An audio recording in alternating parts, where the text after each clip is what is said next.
અમારા સર્વના ભટકતા વિચારોને તમારા વચનમાં કેન્દ્રિત કરજો. ચર્ચ કેમ્પસ ને પ્રભુ પવિત્ર આત્માદેવ તમારા અધિકાર હેઠળ તમે રાખો.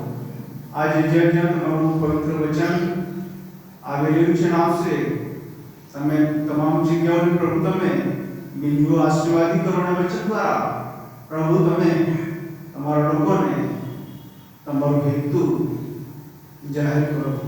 પ્રભુ ઈસુના નામમાં અમારી પ્રાર્થના સાંભળી સ્વીકાર કરો. આમેન.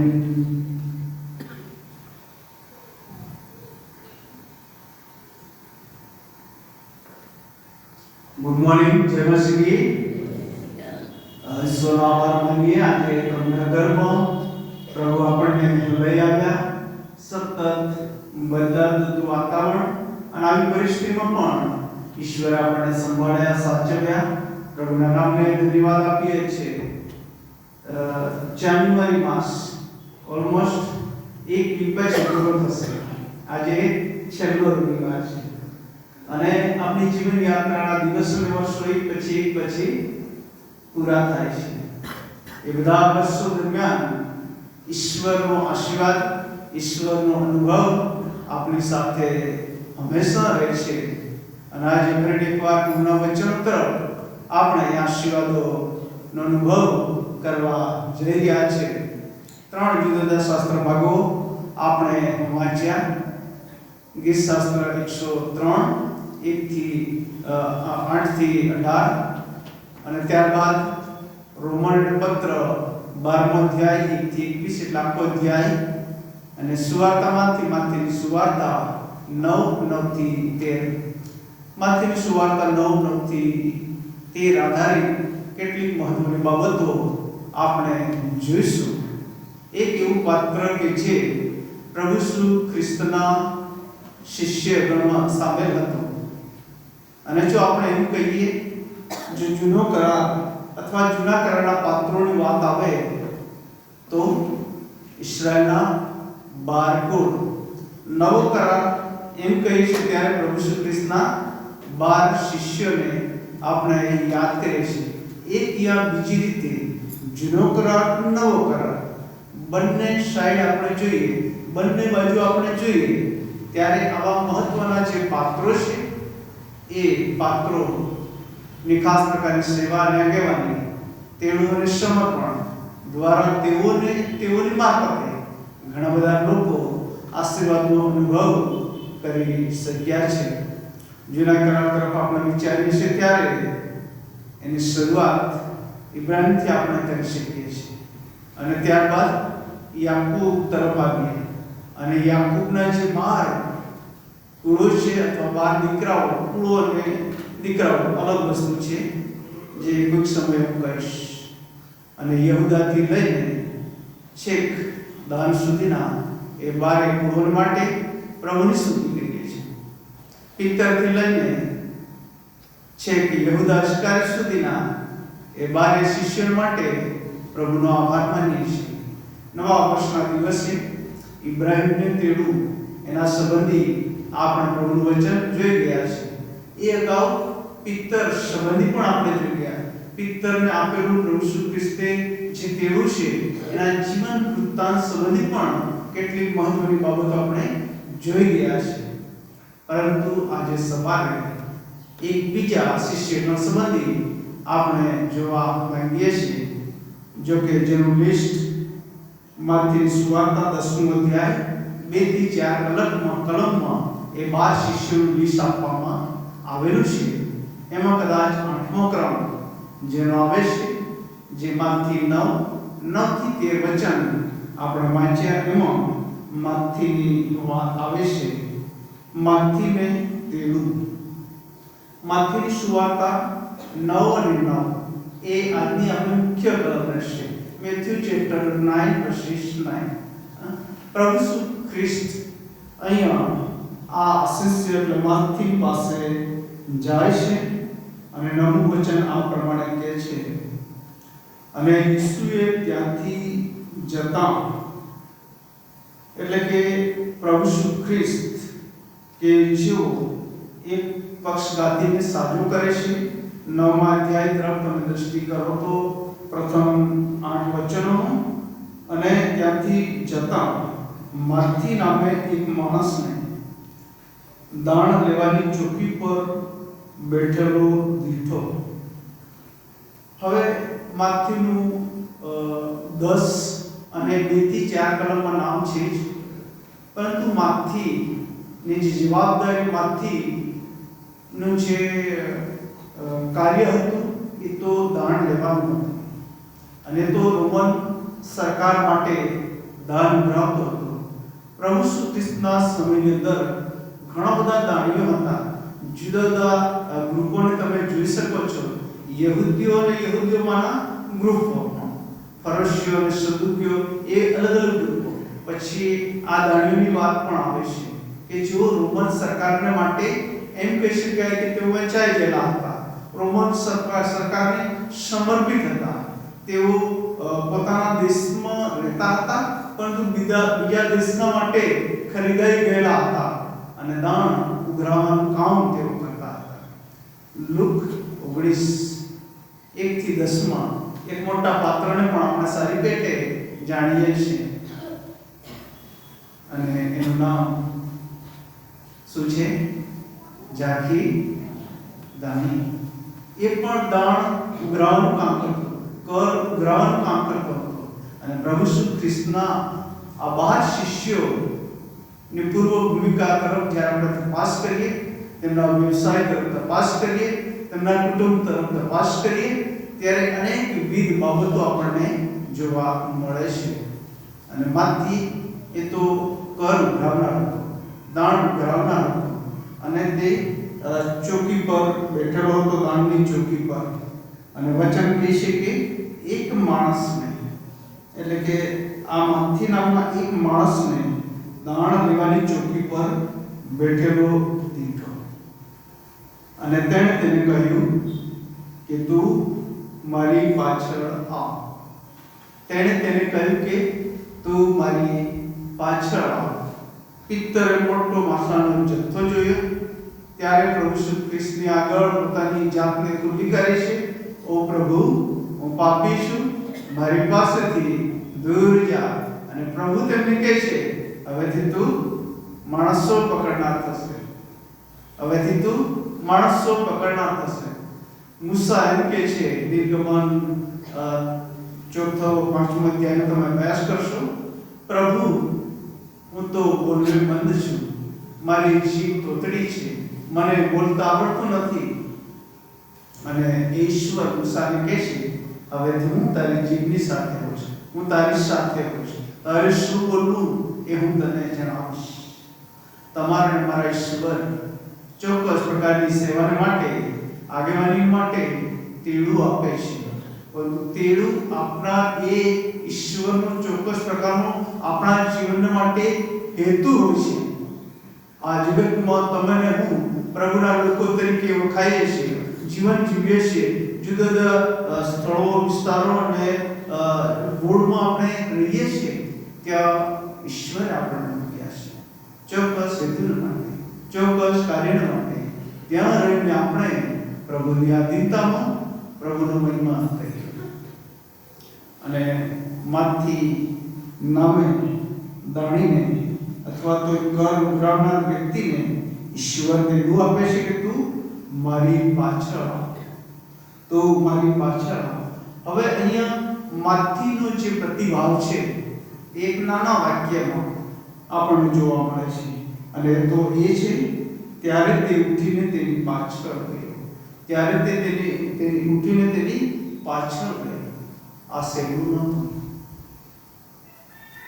પોતાનો ધંધો મૂકવો, પોતાનો ઘર જતો કરવો, કેમ કે ત્યાં સુધી એમાંથી એને ઘણી આવક થઈ હતી.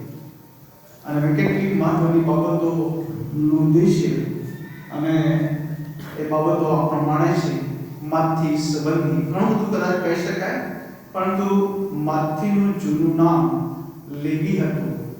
માર્ક 2:14માં તમે જોઈ શકો, તે આલ્ફીનો દીકરો હતો. માથીના નામનો અર્થ ઈશ્વરની ભેટ એવો થાય છે. અને જો નવા કરાર તરફ આપણે દૃષ્ટિ કરીએ છીએ ત્યારે ચારે સુવાર્તાનું પહેલું સ્થાન સુવાર્તાને મળે છે. સાથે સાથે નવા કરાર તરફ દૃષ્ટિ કરીએ છીએ ત્યારે પ્રેરિતોના કૃત્યો સિવાય માથેની સુવાર્તામાં સૌથી વધારે એટલે કે 28 અધ્યાય એટલે બહુ મોટી લેખન સામગ્રી આપણને મળે છે. માથેના નામનો અર્થ ઈશ્વરની ભેટ એ થાય છે. દાણીઓ યહૂદી રાજ્યમાં સૌથી ધિક્કારપાત્ર લોકો ગણાતા હતા અને મેં કહ્યું તે પ્રમાણે તેઓ રોમન સરકારને વેચાઈ લેતા હતા, રોમન સરકારને સમર્પિત થતા હતા અને તે માટે તેઓ રોમન સરકારની પાસે પરવાનું મેળવતા હતા, અધિકાર પ્રાપ્ત કરતા હતા અને પરવાનું મેળવીને ત્યાર પછી તેઓ રોમન સરકાર માટે કર ઉઘરાવતા, નાણાં ઉઘરાવતા અને જે માપ ઠરાવેલું હોય તેના કરતાં અનેક ગણું તેઓ લઈ લેતા હતા.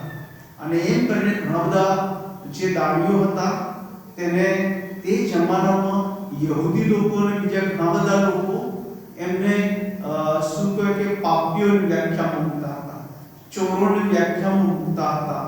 આ દાડીઓ એ નકામા છે એવું એ સમાજમાં એક એવું મોટું ચિત્ર મુકાઈ ગયેલું હતું અને માટે માથી એ પણ સ્થાનમાં હતો, જાખી દાણી એ પણ સ્થાનમાં હતો અને ઘણા બધા બીજા દાણીઓ પણ સ્થાનમાં હતા, કેમ કે તેઓ વધારે પડતા નાણાં લોકોની પાસે લઈ લેતા હતા અને એ નાણાંનો ગેરવહીવટ કરીને ઘણાએ ભૌતિક સુખ સંપદા ઊભી કરી અને એમાં તેઓ રાજતા હતા. જો એક તરફ આપણે દૃષ્ટિ કરીએ તો સમસ્ત વિશ્વમાં આપણા દેશમાં આજુબાજુ એવા ઘણા બધા ફીલ્ડ છે, એવા ઘણા બધા ફીલ્ડની અંદર ઘણા બધા પાત્રો છે, એમને જે પગાર મળે, એમને જે બાબતો મળે એ કરતા તેઓ અનેક ગણું મેળવી લે છે. ચાહે પંચાયતની વાત હોય કે કોઈ પણ કચેરીની વાત હોય, જે માપ હોય તેના કરતા અનેક ગણું લેનાર લોકો અને પાત્રોને આપણે જોઈએ છીએ. અને પ્રભુ ઈસુ ખ્રિસ્તના જમાનામાં આવા જે દાણીઓ હતા તેઓ રોમન સરકારને માટે કામ કરતા હતા.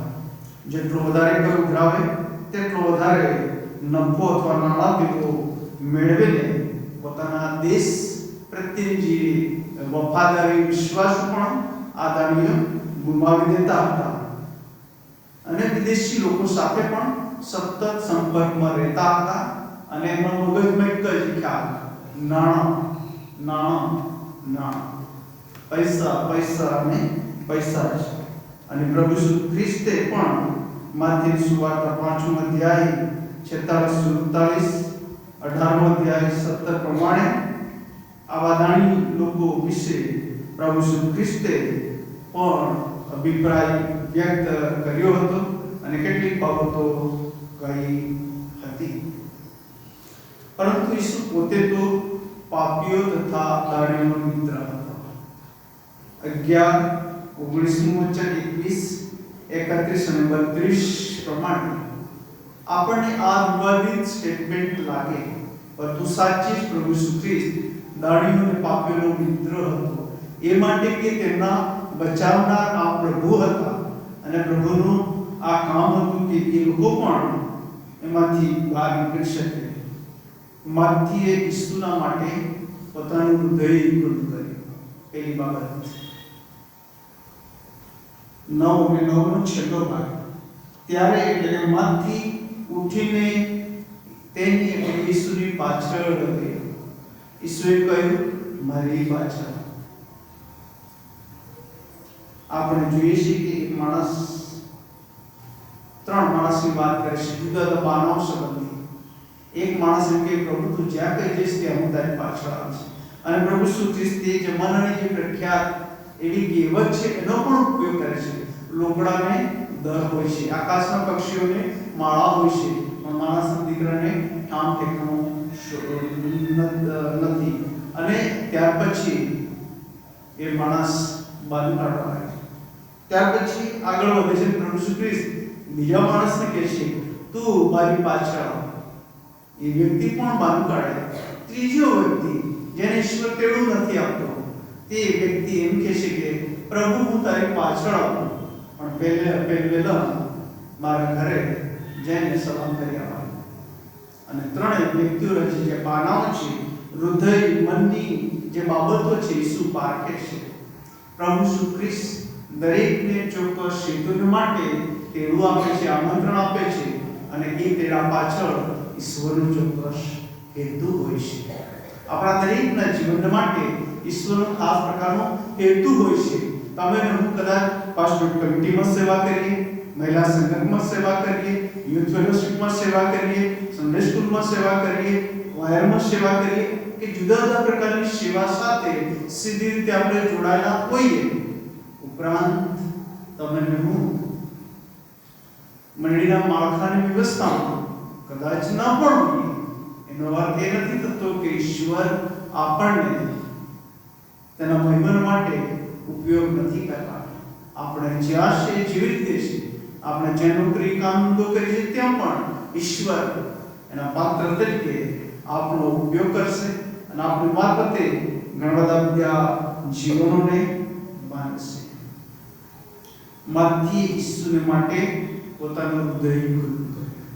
આજે સવારે આ માસ પૂર્ણ થવા આવ્યું છે. આપણે આત્મતપાસ કરીએ.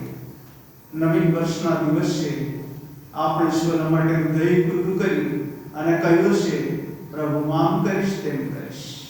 આત્મતપાસ કરીએ. પર્યાપળ છે કે આપણે આપણા હૃદયને તપાસીએ અને પોતાનું હૃદય ઈશ્વરને આગળ ખુલ્લું કરીએ. અને ઈશ્વરની આગળ જ્યારે આપણે આપણું હૃદય અને મન ખુલ્લું કરીએ છીએ ત્યારે ઈશ્વર આપણે એક નવી વ્યક્તિ બનાવી દે છે, એક નવું પાત્ર બનાવી દે છે, અને જે ઈશ્વરના સેવા કાર્ય માટે મહત્વનું હોય છે. માથી માટે આ નિર્ણય સરળ નહોતો, અઘરો હતો. દાણ જતું કરવા હતા. રોમન ગવર્મેન્ટ પાસે કેટલી કિંમત ચૂકવીને ફરવાનો મેળવ્યો અહીંયા વર્ણન કરવામાં નથી આવ્યું, પણ વિવિધ બાબતોને એક જ પડવો બાજુ પર મૂકીને ખ્રિસ્તની પાછળ ચાલતા હતા. માથી પોતે કાપરનાહુમનો વ્યક્તિ હતો અને કાપરનાહુમમાં જ પ્રભુ ઈસુ ખ્રિસ્તનો ભયંકર વિરોધ પણ થયો હતો. અને ત્યાંથી આ એક એવું પાત્રને ઈસુ તેડે છે માથી અને કહે છે કે મારી પાછળ આવ. અને માટે માથીએ પોતાનું હૃદય ખુલ્લું કર્યું. માથીએ પોતાનું હૃદય ખુલ્લું કર્યું એટલું જ ને, પરંતુ જ્યારે આગળ વાંચીએ છીએ ત્યારે મહત્વની બાબત આપણને જોવા મળે છે અને લખવામાં આવી છે 10મા વચનમાં. અને એમ થયું કે ઘરમાં તે જમવા બેઠો ત્યારે જુઓ ઘણા ધણીઓ તથા પાપીઓ આવીને સૂની તથા તેના શિષ્યોની સાથે બેઠા. ધણીએ અત્યાર સુધી દાણ ઉઘરાવતો હતો. દેશ વિદેશમાં ઘણા બધા એના મિત્રો હશે, એમની આખી ટીમ હશે. વ્યક્તિગત ઈસુનો તારનાર તરીકે અનુભવ કર્યા પછી દાણીને એવું લાગ્યું કે મારે મારા મિત્રોને, મારે એવા લોકોને, વ્યક્તિઓને ઈસુની ભેટ કરાવવી જોઈએ. અને ઈસુની ભેટ કરાવવા માટે જો કોઈ સારો રસ્તો હોય એ તો એ છે કે જમણ, ભજન સંગત. આપણને બધાને ગમે ને, ડિનર ફેલોશિપ હોય, આપણને બધાને ગમે. કંઈક ને કંઈક બર્થડે હોય, કંઈક ને કંઈક નાનો મોટો પ્રોગ્રામ હોય, કુટુંબ તરીકે, મંડળી તરીકે જ્યારે આપણે એકઠા મળીએ છીએ ત્યારે આપણને બધાને ગમે, આનંદ થાય. અને માથીનો આ વિચાર ખોટો નહોતો, સારો હતો. ઘણા દાણીઓ અને પાપીઓને શબ્દ પ્રયોગ કરવાનો એમના ઘરે તેડ્યા, ઈસુને તેડ્યા કે જેથી કરીને એ ભોજનની સંગત દ્વારા મેં જે અનુભવ્યું, મેં જેને ઓળખ્યા, મેં જેને પ્રાપ્ત કર્યા એનો અનુભવ તેઓ પણ કરી શકે. સીધી રીતે માથી પોતાના દાણી મિત્રો અને બીજા લોકોને જાણે કે કહેવા માટે આગળ નથી આવતો. પરંતુ મજબૂત કન્સ્ટ્રક્ટિવ થોટ દ્વારા તે આગળ વધે છે અને આ ભોજન સંગતનું આયોજન કરે છે. અને ભોજન સંગતને કહે છે ત્યારે એ 50 હોય કે 500 હોય, અને જેમ જેમ વ્યક્તિ વધે તેમ તેમ એનું બજેટ પણ વધે, અને માંથી એ ઘણા બધા નાણાં તો મેળવ્યા હશે, અને આ ભોજન સંગતમાં એ નાણાં એને વાપર્યા હશે. એને પોતાનું હૃદય ખુલ્લું મૂક્યું નહીં, પણ એ ભોજન સંગતને માટે એણે પોતાના નાણાંનો ઉપયોગ પણ કર્યો. જાખી ગાણી સંબંધી પણ આપણે સારી પેઠે જાણીએ છીએ. ઈસુએ કહ્યું કે આજ હું તારે ઘેર આવવાનો છું, આજ હું તારે ઘેર ઉતરવાનો છું. અને ઈસુ જ્યારે જાય છે સંગતમાં અને ભોજનનો આનંદ પ્રાપ્ત કરે છે, અને ઘણા ત્યાં પણ કચકચ કરે છે. માંથી એ પોતાનું હૃદય ઈશ્વર માટે ખુલ્લું મૂકે છે, પોતાના જે નાણાં હતા એ ઈશ્વર માટે આપી દે છે અને પ્રભુનો મહિમા કરે છે. આપણા જીવનમાં આપણે કશું લાવ્યા નથી. 20 વર્ષ પહેલાનો આપણે અનુભવ કરીએ, આપણે ક્યાં હતા, આજે ક્યાં છે? અથવા 10 વર્ષ પહેલા આપણે ક્યાં હતા, આજે ક્યાં છે? અને હું મારી પ્રાર્થના અનેક વખત કહું છું કે હે પ્રભુ, અમે માંગીએ કે કલ્પીએ, એટલે કે કદી વિચાર્યું ના હોય એવા આશીર્વાદો તમે આપો છો.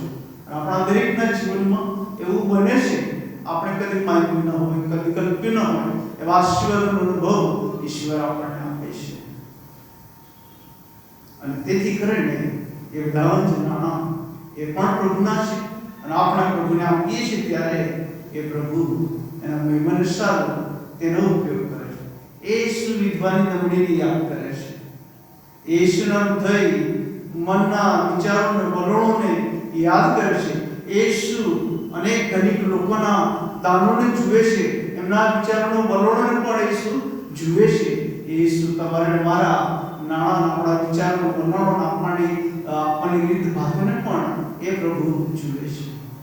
દાણીએ જ્યારે ભોજન સંગતમાં એમના મિત્રોને ઘણાને આમંત્રિત કર્યા, યોહાનના શિષ્યને પણ આમંત્રિત કર્યા, ત્યારે એ નાણાં વપરાયા છે. એ શુભ કાર્ય માટે એ નાણાંનો ઉપયોગ એમણે કર્યો. પોતાનું હૃદય ખુલ્લું મૂક્યું, પોતાના નાણાં ખુલ્લા મૂક્યા. ત્યાંથી આ વાતથી અટકતો નથી, પરંતુ એમણે પોતે પોતાનું ઘર ખુલ્લું મૂક્યું. અને જ્યારે વ્યક્તિ ઈશ્વરને સોંપાઈ જાય છે, પોતાનું જીવન પ્રભુને સમર્પિત કરી દે છે, ત્યારે વ્યક્તિ એ નાણાંની ચિંતા કરે, પોતાના ઘરને ઈશ્વરના મહિમા માટે ખુલ્લું મૂકી દે છે. મને ખબર છે કે કેન્દ્રમાં એક ભાઈએ એમ કહ્યું કે બાળક સાહેબ, પ્રભુનું ઘર તો નથી, અને આ એક જૂનું મકાન છે, ત્યાં માંડે કે 2 કુટુંબ અત્યારે રહેશે, તો મારું ઘર હું આપું. જે મંદિરનું મકાન છે દૂર છે, અને ઘણા બધા લોકો ત્યાં આવવા માટે અસમર્થ હતા, અને પોતે એમણે પોતાનું ઘર આપ્યું, પોતાનું ઘર એ ભજન સેવા માટે સમર્પિત કર્યું. આજે આ જગતમાં આપણે જોઈએ છીએ એવા ઘણા બધા લોકો, વ્યક્તિઓ જ્યારે પોતાની જાતને ઈશ્વરને આપી દે છે, ત્યારબાદ પોતાનું ઘર, પોતાનું નાણાં, પોતાના તાલંતો બધું જ પ્રભુને આગળ મૂકી દેશ. પ્રભુ તમે આપ્યું, તમને સમર્પિત. અને આમાંથી જ્યારે ઈશ્વરે તેડું આપ્યું કે તું મારી પાછળ આવ, અને તેણે બધું મૂકીને પ્રભુની પાછળ પોતાનું હૃદય આપ્યું, પોતાના નાણાં આપ્યા, અને પોતાનું ઘર પણ આપ્યું. પોતાનું ઘર આપવું ઘણી બધી વખત અઘરું હોય છે. ઈશ્વર માટે ખુલ્લું કર્યું, એમના મિત્રોને માટે ખુલ્લું કર્યું, અને એનો આશય એ હતો કે જે મને મળ્યું છે તે ઘણા બધા મારા મિત્રો પણ મળે, અને તેઓને પણ પ્રાપ્ત થાય. અને મેં કેટલીક બાબતો ઉદ્દેશિત પ્રમાણે માધ્યે પોતાનું હૃદયને પણ ઘર ખુલ્લું મૂક્યું, માંથી જાણતો હતો કે ઈસુને જ્યારે તે અનુસરશે એટલે તેના જૂના મિત્રો બધા નહીં તો પણ મોટા ભાગના મિત્રો તેમને મૂકી દેશે, વિરોધ કરશે, અને માટે આ એક રસ્તો હતો કે તેમણે પોતાનું ઘર ખુલ્લું મૂક્યું. તેથી માથીએ એ પરિસ્થિતિનો લાભ લઈને ઈસુને મને શિષ્યોને મળવાને માટે આમંત્રણ આપ્યું.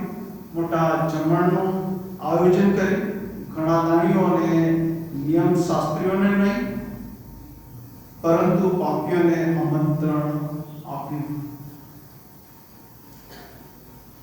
ફરોશીઓ હંમેશા આપણે જોઈએ છીએ કે બાઇબલમાં નવા કરારમાં કચકચ કરનારા પાત્રો છે. જે ઇસ્રાયેલ પ્રજાએ પણ કોઈક જગ્યાએ કચકચ કરી હે એ ભૂતકાળ આપણે નથી જોવા મળતા. અને આ જે ફરોશીઓ હતા એ કચકચ કરનારા હતા, બળબડાટ કરનારા હતા, વિવાદો ઉભા કરનારા હતા. અને ઈશ્વરે પોતે જ્યારે દાણીઓની સાથે પાપીઓની સાથે જાય છે અને જ્યારે આ સંગતમાં બેસે અને તેઓની સાથે ભોજન લેશે ત્યારે 11મું વચન એમ કહે છે, અને ફરોશીઓએ એ જોઈને તેના શિષ્યોને કહ્યું કે તમારો ઉપદેશક દાણીઓને તથા પાપીઓની સાથે શા માટે ખાય છે? દાણીઓની સાથે તથા પાપીઓની સાથે શા માટે ખાય છે? આ એક પ્રશ્ન અહીંયા જાણે કે સીધા પ્રભુ શ્રી કૃષ્ણની પાસે આ પ્રશ્ન નથી મૂકવામાં. એમના શિષ્યોને આગળ આ પ્રશ્ન મૂકે છે કે આવા લોકોની માટે સાથે શા માટે ખાય છે? કૃષ્ણમાં બાલાભાઈ બનો આજ જગતમાં એવા ઘણા બધા લોકો છે, તમારી આજુબાજુ ઘણા લોકો છે કે જેઓને આપણે એવી દૃષ્ટિથી દેખીએ છીએ કે તેઓ નકામા, તેઓ કોઈ કામ વગરના, તેઓને માટે કોઈ આસ્થા નથી. પરંતુ એવા જ લોકોને માટે પ્રાર્થના સાથે આપણે તેઓને પ્રભુમાં જીતીએ. કેમ કે એવા લોકો પ્રભુની દૃષ્ટિમાં એ બચી જાય અને પ્રભુના મહિમાનું કારણ તેઓ બની શકે. અને માટે આપણે પણ એવા લોકોને શોધીને પ્રાર્થના સાથે પ્રભુમાં જીતીએ. 12મું વચન, અને તેણે સાંભળીને તેઓને કહ્યું કે જેઓ સાજા છે તેઓને વેદની અગત્ય નથી, પણ જેઓ માંદા છે તેઓને અગત્ય છે.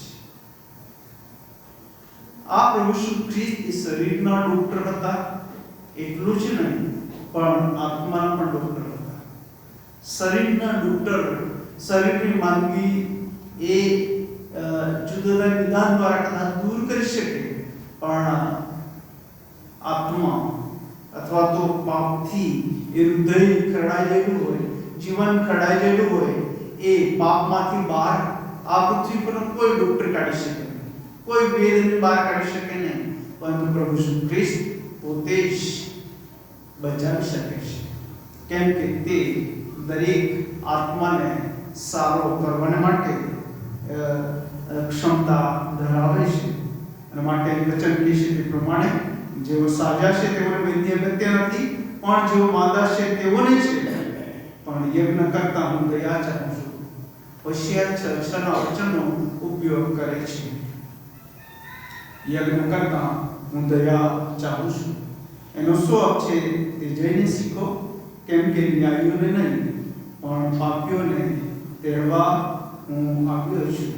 ન્યાયીઓને નહીં પણ પાપીઓને તેડવાને હું આવ્યો છું. પ્રભુ શ્રી ખ્રિસ્ત પોતે જ્યારે જગતમાં હતા ત્યારે એવા પાપ ગુનામાં પડેલા લોકોને, દાણીઓને બચાવવા માટે આગળ આવે છે, એમની સાથે ઉભા રહેશે, એમના હૃદય તરફ ઈશ્વર દ્રષ્ટિ કરે છે, એમના ઘર તરફ જાય છે અને હંમેશા એમની સાથે રહેશે. પરોશી લોકો એવું માનતા હતા કે અમે ન્યાય છે, અમે ભૂલ વગરના છે, અમે તો નિયમની કરણીઓનું પાલન કરીને સારા રહીએ છીએ.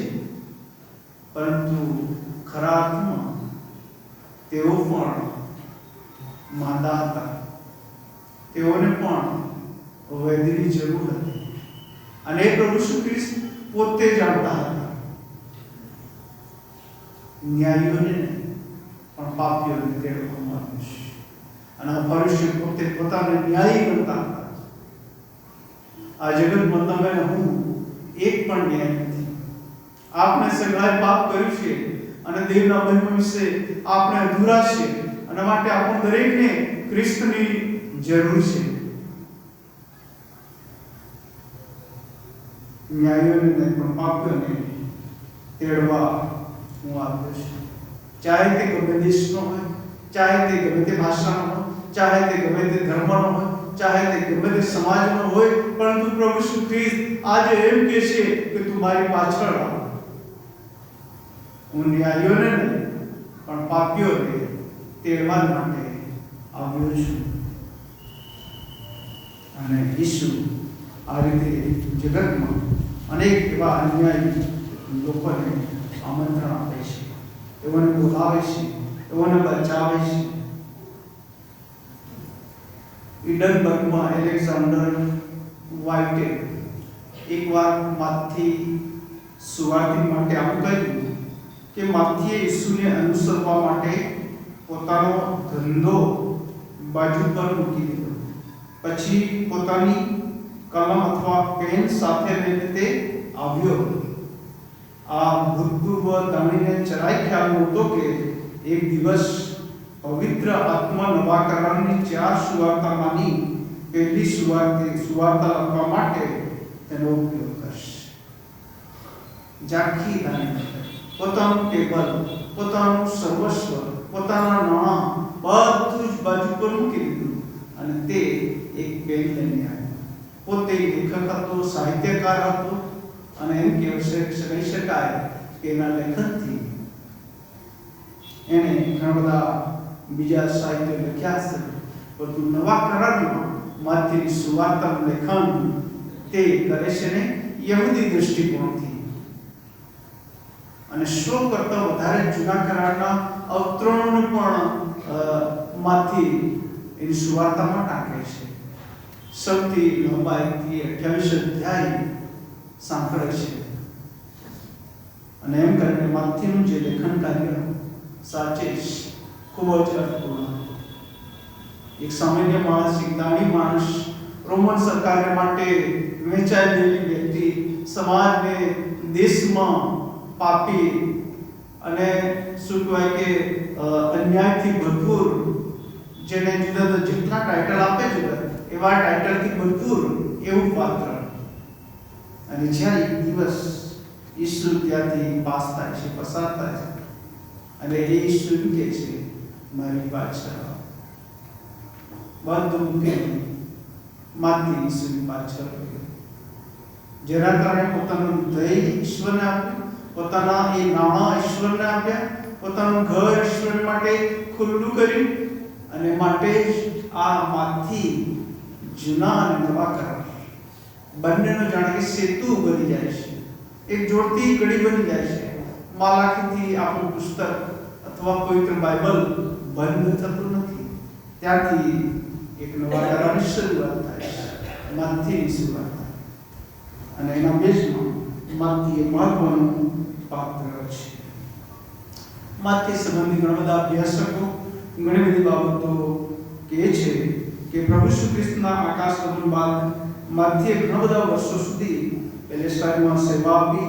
ત્યારબાદ વિદેશીમાં વિખાઈ ગયેલા યહૂદીઓમાં મિશનરી તરીકે સેવાઓ આપી. તેનું સેવા કાર્ય પર્શિયા, ઇથોપિયા, સિરિયા અને ગ્રીસ સાથે સંકળાયેલું હતું. અને આ જગતમાં જ્યાં જ્યાં સુવાર્તા જશે ત્યાં ત્યાં માથી જે સુવાર્તા હૃદયોને સેવા આપવાનું તેડું આપશે, ચાલુ રાખશે. ખ્રિસ્તમાં તમારા મારા પ્રભુ એ વિશ્વાસુ પ્રભુ છે. ગમે તે દેશ, ભાષા કે પ્રદેશ, ગમે તેવું કુટુંબ, અને બધામાંથી ઈશ્વર જ્યારે એના મહિમાને સારું તેડે છે ત્યારે ઈશ્વર અચૂક ઉપયોગ કરશે. તે પછી ઘણા બધા પડકારો પણ હશે, ઘણા બધા સંઘર્ષો પણ હશે, ઘણું બધું ગુમાવવાનું પણ હશે. પણ જ્યારે પ્રભુ તેડે છે ત્યારે તેનાની અધીનતા સ્વીકારીને આગળ વધીએ છીએ ત્યારે આપણે ઈશ્વરના હેતુને આપણે સાર્થક કરી શકીએ છીએ. ભારતમાં એક એવું પાત્ર 23 જાન્યુઆરી 1999 રોજ શહીદ થયું અને જેનું નામ છે doctor Graham Staines. Doctor Graham Staines અને તેમના સંબંધી કેટલીક જે બાબતો છે આપ જાણતા જ હશો અને તે આ પ્રમાણે છે. ગ્રેહામ સ્ટેન, એમનું આખું નામ ગ્રેહામ સ્ટુઅર્ટ સ્ટેન, જેમનો જન્મ 18 જાન્યુઆરી 1941ના રોજ ઓસ્ટ્રેલિયાના ક્વીન્સલેન્ડમાં થયો હતો. બાળપણ શાંતિપ્રિય, નમ્ર અને દયાળુ સ્વભાવ વાળું હતું. લોકોની મદદ કરવી અને ખાસ કરીને જેઓ માંદા છે, દુઃખી છે, બીમાર છે એવા લોકો પર કરુણા રાખવી, એમની કાળજી રાખવી એ એમના સ્વભાવની વિશેષતા હતી. જુવાન વયે જ ડોક્ટર ગ્રેહામ સ્ટેને બાઇબલ અભ્યાસ કર્યો, ખ્રિસ્તી સેવા માટે અભ્યાસ કર્યો અને તેઓ આગળ વધ્યા. ગ્રેહામ સ્ટેનને શરૂઆતથી જ લાગતું હતું કે તેઓને દુનિયાનો સૌથી મુશ્કેલ અને અવગણાયેલા આવા લોકોની વચ્ચે સેવા કરવી જોઈએ. અને એ ભાવ સાથે જ્યારે તેમણે ભારતના રક્તપિત્તથી પીડિત લોકો વિશે જાણ્યું ત્યારે તેમના હૃદયમાં સેવા માટેનું તેડું પ્રાપ્ત થયું. તેમણે પ્રાર્થના કરી નક્કી કર્યું કે પોતાનું આખું જીવન ભારતના લોકોની સેવા માટે તે સમર્પિત કરી દેશે. ભારતમાં સેવા દેનાર ડોક્ટર ગ્રેહામ સ્ટેન્સે ગ્લેડિયસ સ્ટેન સાથે લગ્ન કર્યા. ગ્લેડિયસ પણ તેમના પતિ જેવા ઈસુ ખ્રિસ્તનો પ્રેમ બીજા લોકો પ્રત્યે દર્શાવવા તત્પર હતા. ઈશ્વરે તેમના પ્રથમ જીવનમાં 3 બાળકોનો આશીર્વાદ આપ્યો, ફિલિપ, તિમોથી અને એસ્તર. અને આખો પરિવાર ઓડિશામાં એ ગરીબ અને પીડિત લોકોની સેવા માટે જીવન સાક્ષી બન્યો હતો. ગ્રેહામ સ્ટેન ભારતમાં ખાસ કરીને ઓડિશાના મોરબી વિસ્તારમાં રક્તપિત્તથી પીડિત એવા સામાન્ય ગરીબ અને આદિવાસી લોકોની વચ્ચે આવીને તેમની સેવા, સારવાર, ભોજન, મદદ કરતા હતા. અને સેવા જ્યારે તેઓ કાળજીથી, પ્રેમથી કરી રહ્યા હતા, ઈશ્વરના તેડાને આધીન થઈને એ સેવામાં આગળ વધી રહ્યા હતા, ત્યારે કેટલાક એવા ઉગ્રપંથી લોકોને ટોળાએ 23 જાન્યુઆરી 1999ની રાતે જ્યારે ગ્રેહામ સ્ટેન તેમના બે નાનકડા દીકરાઓ એટલે ફિલિપ અને તિમોથી સાથે ઓડિશાના મોહનપુર ગામમાં સેવા કરીને પરત ફરી રહ્યા હતા, ત્યારે અચાનક હિંસક લોકોના એક જૂથે તેમના વાહનને ઘેરી લીધું અને આગ લગાવી દીધી. મદદ પહોંચી તે પહેલા જ ડોક્ટર ગ્રેહામ અને તેમના બંને દીકરા મરણ પામ્યા. આ ઘટનાએ ભારત સહિત આખા વિશ્વને દુઃખી કરી દીધું, કારણ કે આ 3 નિર્દોષ પાત્રો એ તો પ્રેમ, કરુણાના ભરેલા હતા અને પ્રભુએ તેઓને એ દિશામાં તેવું આપ્યું હતું. ગ્રેહામ સ્ટેનના મરણ પછી તેઓના ધર્મપત્ની લેડી સ્ટેન્સે અદ્ભુત માફી અને ક્ષમાનો સંદેશો સમસ્ત વિશ્વને આપ્યો અને માટે જ ભારત સરકારે તેમને 2005માં પદ્મશ્રી એવોર્ડથી સન્માનિત કર્યા. ડોક્ટર ગ્રેહામ સ્ટેનનું મરણ થયું પણ તેમની સેવા પૂરી થઈ નથી. તેમની કરેલી જે સેવા આજે પણ ઓડિશાના મયુરભંજમાં ચાલુ છે. તેમણે સ્થાપેલા ગ્રસ્ત અને ગરીબ લોકો માટેના સેવા કેન્દ્રો, હોસ્પિટલ, પુનર્વસન કાર્ય આજે પણ ઘણા બધા લોકોને માટે આશા, હિંમત અને આશીર્વાદનું કારણ બન્યા છે. ખ્રિસ્તમાં વાલા બહેનો, આ તો ગ્રેહામ સ્ટેનની વાત થઈ. એવા ઘણા બધા ગ્રેહામ સ્ટેન આપણા દેશમાં અને વિશ્વમાં છે કે જેઓ ઈશ્વરના તેડાને સ્વીકારે, તેડાને આધીન થઈને એ દિશામાં આગળ વધે અને પોતાનું જીવન ઈશ્વરના માટે સમર્પિત કરી દે છે. તમે હું ગમે તે ઉંમર આવે, ઈશ્વર ચોક્કસ હેતુ માટે આ જગતમાં આપણને જીવન આપ્યું, સેવા આપી, મરણી પર બહાર આપણે એ સેવા આપનાર ઈશ્વર પ્રત્યે વિશ્વાસુ રહીને સેવા કરી. જેમાંથી એક દાણી હતો, પાપી હતો, અધૂરો હતો, અયોગ્ય હતો, કોઈ લાયકાત નહોતી, પણ ઈશ્વરે કહ્યું મારી પાછળ બધું કરી ઈશ્વરની પાછળ. આપણા મનના વિચારો, આપણા મનની ઊંડી બાબતો, સાંસારિક બાબતો જ્યાં સુધી આપણે બાજુ પર ન મૂકીએ ત્યાં સુધી આપણે ઈશ્વરની પાછળ ચાલી શકતા નથી.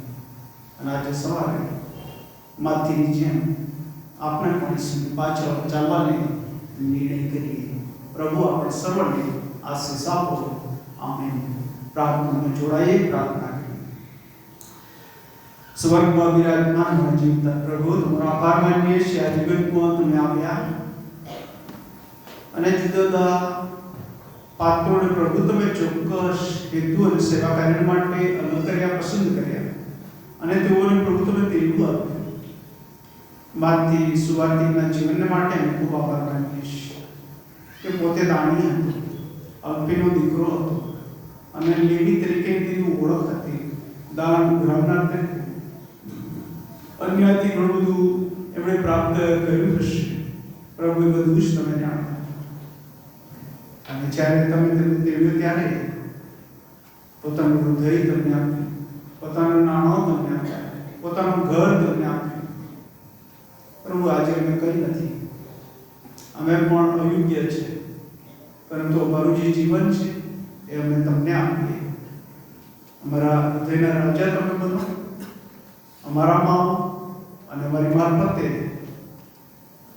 પ્રભુ તમે તમારું રાજ્ય બાંધો.